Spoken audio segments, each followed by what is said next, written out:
राधे राधे बहनों, जय श्री कृष्णा। एक अद्भुत कथा आपके लिए लेकर आई हूँ। यकीन मानिए, अगर आप सुनेंगे वह कथा तो आपके पुण्यों में भी बढ़ोतरी होगी और आपको बहुत सुंदर सा एक प्रसंग सुनने को मिलेगा जिससे आपके नियम ही बदल जाएंगे।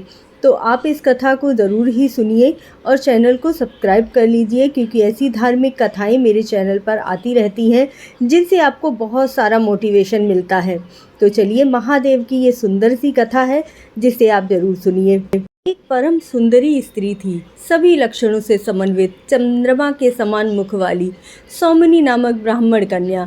सौमिनी के युवती हो जाने पर उसके पिता ने एक ब्राह्मण पुत्र से विधि पूर्वक उसका विवाह करवा दिया।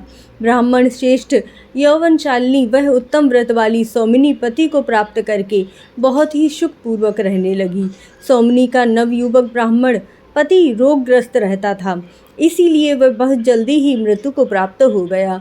पति के मर जाने पर सुशील तथा उत्तम आचार वाली स्त्री दुखी रहने लगी और धीरे धीरे वह व्यभिचार वाले कर्म करने लगी। उसके कुल को कलंकित वाले कर्मों को देखकर कुटुंबवासियों ने उसे अपने घर से निकाल दिया। कोई शूद्र उसे वन में घूमता हुआ देखकर अपने घर ले आया और उसने उसे पत्नी बना लिया।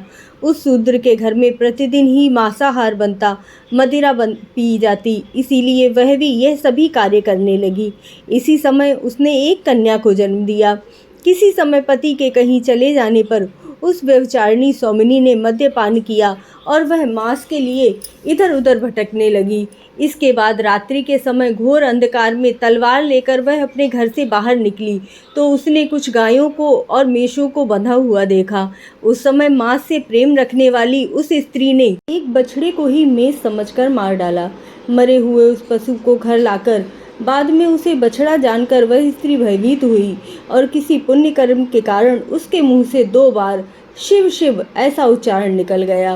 क्षण भर शिव जी का ध्यान करने के बाद भी मांसाहार का सेवन करने की इच्छा रखने वाली उस स्त्री ने उस बछड़े को ही काटकर भोजन बना लिया। इस प्रकार बहुत समय बीतने के पश्चात वह सौमिनी काल के वशीभूत होकर यमलोक चली गई और यमराज ने भी उसके पूर्व जन्म के कर्म के कारण उसे चांडाल जाति वाला बना दिया। यमराज पुरी से लौटकर वह चांडालिनी के गर्भ से उत्पन्न हुई। वह जन्म से अंधी एवं कोयले के समान काली, जन्म से अंधी, बाल्यावस्था में ही माता पिता से रहित और महाकुष्ठ रोग से ग्रसित होने के कारण उसके साथ किसी ने विवाह भी नहीं किया। उसके बाद वह अंधी चंडालिनी भूख से पीड़ित एवं दीन हो लाठी हाथ में लेकर जहां तहां डोलती और झूठे अन्न से ही अपने पेट की ज्वाला शांत करती। इस प्रकार वह वृद्धावस्था तक पहुंच गई। किसी समय उस चंडाल को ज्ञात हुआ कि आगे आने वाली शिव तिथि में बड़े बड़े लोग गोकर्ण क्षेत्र की ओर जा रहे हैं। चंडालिनी भी वस्त्र और भोजन के लोभ में गोकर्ण की ओर चल पड़ी। वहां जाकर हाथ फैलाकर दीन वचन बोलती हुई वह महाजनों से प्रार्थना करती हुई घूमने लगी, याचना करती।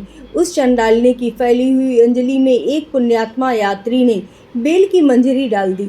बार बार विचार करके वह खाने योग्य नहीं है ऐसा समझकर भूख से व्याकुल उसने अंजलि में पड़ी हुई उस मंजरी को दूर फेंक दिया। उसके हाथ से छूटी हुई वह बेल मंजरी शिवरात्रि में भाग्यवश किसी शिवलिंग के मस्तक पर जा गिरी। इस प्रकार चतुर्दशी के दिन यात्रियों से बार बार याचना करने पर भी दैव योग से उसे कुछ भी प्राप्त नहीं हुआ और तब इस तरह से अनजाने में ही उसे शिव चतुर्दशी का उत्तम व्रत और अत्यंत आनंददायक जागरण भी प्राप्त हुआ। बहुत समय के उपवास से थकी हुई वह पग पग गिरती हुई वही गोकर्ण क्षेत्र में प्राणहीन हो गई। शिव जी की कृपा से परम पद उसे प्राप्त हुआ।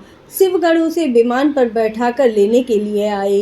हे ब्राह्मणों, पूर्व जन्म में इस विचारणी स्त्री ने जो अज्ञान में शिव के नाम का उच्चारण किया था, उस पुण्य से उसने दूसरे जन्म में महाबलेश्वर के दिव्य स्थान में दर्शन प्राप्त किए। उसने गोकर्ण में शिव तिथि को उपवास करके शिव के मस्तक पर बिल पत्र अर्पित कर पूजन किया और रात्रि में जागरण किया। निष्काम भाव से किए गए इस पुण्य का ही फल था जो आज भी महाबलेश्वर की कृपा से वह सुख भोग रही थी। शिव जी की इस प्रकार महाबलेश्वर नामक महालिंग स्थित में सभी पापों को नष्ट करने वाली और परम आनंद प्रदान करने वाला है।